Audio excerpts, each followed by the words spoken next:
Patreon और अन्य माध्यमों से नेशनल दस्तक का सहयोग करने वाले सभी दर्शकों का बहुत बहुत शुक्रिया। आपके सहयोग से ही बहुजन मीडिया को नई ऊंचाई मिल रही है और मनोबल और अधिक बढ़ रहा है। आशा है आगे भी आप हमें ऐसे ही सपोर्ट करते रहेंगे। धन्यवाद।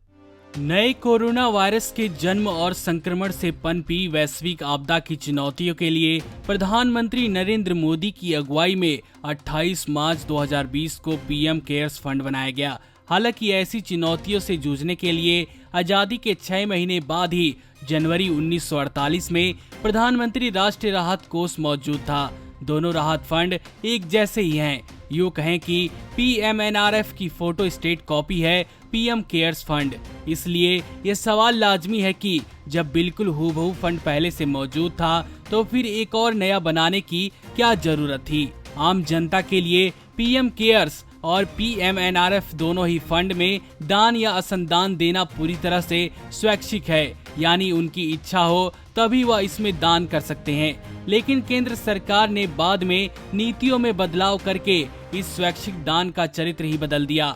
17 अप्रैल को केंद्रीय वित्त मंत्रालय की ओर से जारी हुए सर्कुलर में सरकारी कर्मचारियों से अपील की गई थी कि वे मार्च 2021 तक हर महीने अपनी एक दिन की तनख्वाह को पीएम केयर्स फंड में दान करें। 29 अप्रैल को राजस्व सचिव ने सर्कुलर में बदलाव करके यह लिख दिया कि जो कर्मचारी स्वेच्छा से दान नहीं करना चाहते हैं वो अपने वेतन विभाग को लिखित में सूचना दें। साफ है कि बहुत चतुराई और चुटकी बजाकर सरकार ने नहीं शब्द का इस्तेमाल करके व्यवहारिक तौर पर पीएम केयर्स फंड को भरने का रास्ता बना लिया। इस सर्कुलर का कमाल रहा कि अप्रैल से ही कर्मचारियों के वेतन में एक दिन की कटौती लागू हो गई। अब जिसे अपनी तनख्वाह नहीं कटवानी, जिसे जबरन दान देने से ऐतराज है, वो अपने वेतन विभाग को लिख कर दे और कटौती रुकवाए। इसलिए करोड़ों सरकारी कर्मचारियों को लग रहा है कि कोरोना की आफत के नाम पर सरकार ने पीएम केयर्स फंड बनाकर उनकी कनपट्टी पर तमंचा तान कर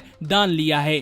स्वैच्छिक दान को जबरन दान बना दिया गया, वो भी 1 साल तक सैलरी में कटौती कहीं से भी व्यवहारिक नहीं लगती।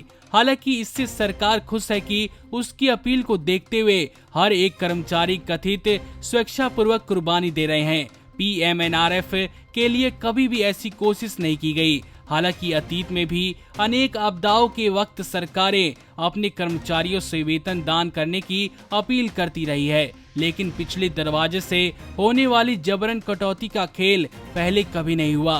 दिलचस्प बात यह है कि सरकार की इस चाल के खिलाफ सुप्रीम कोर्ट में भी गुहार लगाई गई, लेकिन वो वेतन कटौती में दखल देने से मुकर गया। सुप्रीम कोर्ट ने भी इस मामले में अपना हाथ पीछे खींच लिया। संविधान के अनुच्छेद 267 के जरिए केंद्र और राज्य सरकारों को विशेष आपदा फंड बनाने का अधिकार हासिल है।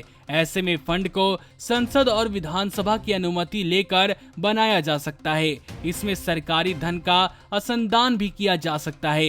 ये असंदान बकायदा बजट का हिस्सा समझा जाएगा। इसके इस्तेमाल का ऑडिट करने का दायित्व स्वाभाविक तौर पर सीएजी के पास ही होगा। लिहाजा गौर करने वाली बात यह है कि चाहे नेहरू वाला फंड हो या मोदी वाला, दोनों ही अनुच्छेद 267 के दायरे में नहीं आते। लिहाजा ये सवाल तो अब भी समझ से परे है कि पीएमएनआरएफ के रहते पीएम केयर्स को बनाने की क्या जरूरत थी, और यदि नया फंड बनाने की कोई सनक ही थी तो पुराने का नया नामकरण करने में क्या हर्ज था। यदि दर्जनों सरकारी बैंकों का विलय करके चंद बड़े बैंक बनाए जा सकते हैं तो दोनों आपदा फंड का विलय करके एक ही बड़ा फंड नहीं बनाने के पीछे असली मंशा क्या है।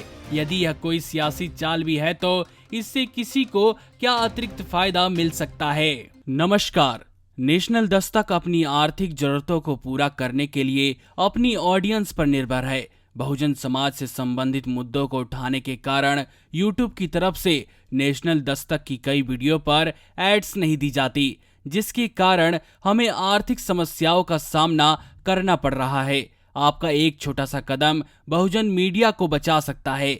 आपके सहयोग और सहायता के कारण ही हमने अभी तक यह मुकाम हासिल किया है। नेशनल दस्तक को आप पैट्रियन के जरिए सपोर्ट कर सकते हैं। इसके साथ ही आप अन्य माध्यमों जैसे यूपीआई, गूगल पे, डेबिट कार्ड, वॉलेट, फोन पे आदि से भी हमारी मदद कर सकते हैं, जिसका लिंक वीडियो के नीचे डिस्क्रिप्शन में डाल दिया गया है। पैट्रियन पर आप हमें प्रतिमाह $2 यानी 140 रुपए प्रति माह से हमारे साथ जुड़ सकते हैं। दूसरे माध्यमों में राशि की कोई सीमा नहीं है। आपके सहयोग से ही बहुजन मीडिया को एक नई दिशा मिली है और इसे अभी एक नए मुकाम तक लेकर जाना बाकी है, जो आपके साथ के बिना संभव नहीं है। आपसे डायरेक्ट फंडिंग से हम आपके अधीन हो जाएंगे और एक स्वतंत्र मीडिया के तौर पर समाज की आवाज को बुलंद कर पाएंगे। धन्यवाद। नेशनल दस्तक को देखने वालों से अपील है कि वह नेशनल दस्तक के सपोर्टर फॉर्म को भरें ताकि हम सीधे आपसे जुड़ सके। नेशनल दस्तक की आपसे गुजारिश है कि अगर इसको बचाना चाहते हैं तो नेशनल दस्तक को सब्सक्राइब करने के लिए रेड कलर के सब्सक्राइब बटन को दबाएं, फिर बेल आइकन की घंटी दबाएं। नेशनल दस्तक को बचाने के लिए बहुत जरूरी है कि हर खबर को शेयर करें, लाइक करें, कमेंट जरूर करें।